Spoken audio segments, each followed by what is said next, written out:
What is Hispanic Latino culture? What does that look like in the United States? And is there a difference between the two? Yes. I think there is I think more definition wise and also who you ask, because Hispanic usually means someone from a Spanish speaking country, whereas Latino is someone from Latin America. So like Brazil is usually like the good kind of example where Brazil doesn't speak Spanish, but you are Latino if you're from there because it's in Latin America. And there is Spain where they speak Spanish, but that's not a Latino country and also doesn't have a lot of the things you would consider like Latino culture.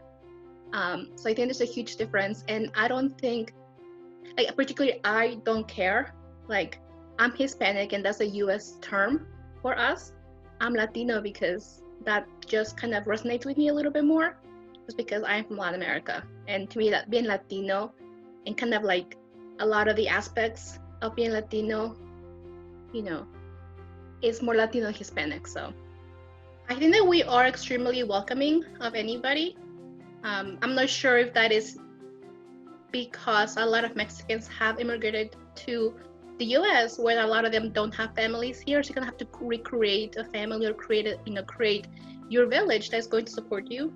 So I mean, if you ever go to a Mexican household, you're always going to be welcome. It doesn't matter where you came from, it doesn't matter anything, like come sit down and eat.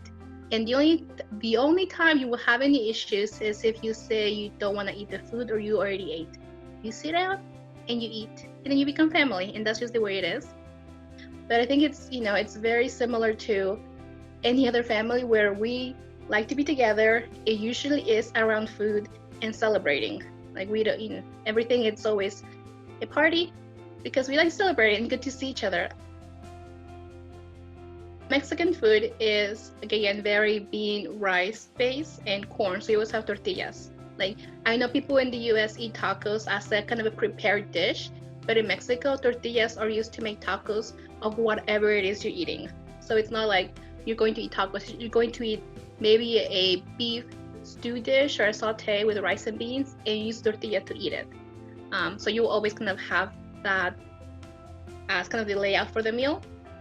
And some of my favorite things that my mom cooks are obviously tamales, which are super popular in Mexico.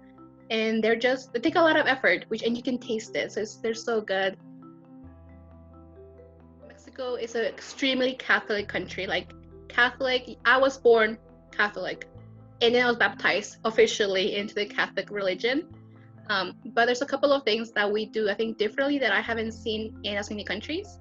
One of them being posadas, which is done around Christmas time, and it's kind of us recreating the journey when they were asking for somewhere to stay. So what you do is there's one family who's hosting the party, and everyone else who's coming in will come outside their house and ask for like shelter, just like Mary and Joseph did when they were traveling. So you go in, you say like, hi, I need shelter, like my wife is pregnant, like it's cold, we need somewhere. So we go, we sing, and then they let us in. And they do this posadas a couple of times leading up to Christmas. And it's just, again, celebrating of the journey and understanding of like kind of giving and just being there when someone is in need, such was just Joseph and Mary.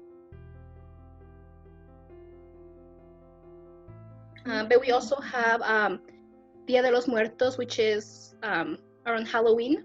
And again, it's celebrating your dead ancestors and like kind of just giving them back and just acknowledging and remembering them. And I think that's more of a pre-colonial celebration. That's more of like, kind of bringing back the heritage of the country and still integrating in the Catholic blessings that were brought to us, I guess, colonism. But yeah, so I think that's very special to our country because I don't think you can see Catholic culture like that anywhere else.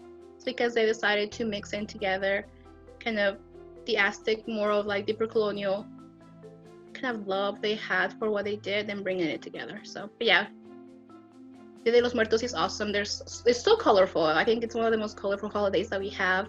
There's altars, there's just little orange flowers that grow, right before we have to take them off and like decorate everything. There's a lot of candles with all the saints that we have, which I think it's also that Mexicans love saints, and we have a lot of them like in the little candles. So again, it is back to like looking back at just Latin America, there's like, I think 26 countries, I believe, or maybe it's a lot of countries that we're trying to lump together into one, and they're all very different. Like if you go from Mexico, where I'm from, you know, one of the big differentiators is that we have a lot of spicy food, and it's all rice, beans, and corn, and all of that basis. But if you go to Argentina, it's more of a European feel, and they have more of, obviously they enjoy eating a lot of meat, and there's a lot more wine, a lot of different things in their culture. If you go to Colombia and you go to Peru, they're all different. So I think it's when you do want, if you want to understand the culture better, I think it is better to take that one extra step and ask people what country they're from, because that is going to inform your experience a lot more. Because you might come to my house and have a very, very different experience than if you go to a Colombian household. They're both going to be warm, they're both going to be Latino, and they're both are going to be in Spanish, but they're going to have different feels. And I think, you know, if you kind of go ahead and attach an actual country to the experience, you'll understand the differences and appreciate what you're experiencing a lot better. There's a lot of differences, both culture, both like politically, like there's a lot of things that go into how that culture is expressed. And just taking a little bit of time to kind of do a little bit of research, I think will give you a richer experience, because then you have some sort of framework that you can start putting all of what you're learning into, and you're like, okay, now I have a broader, more informed perspective.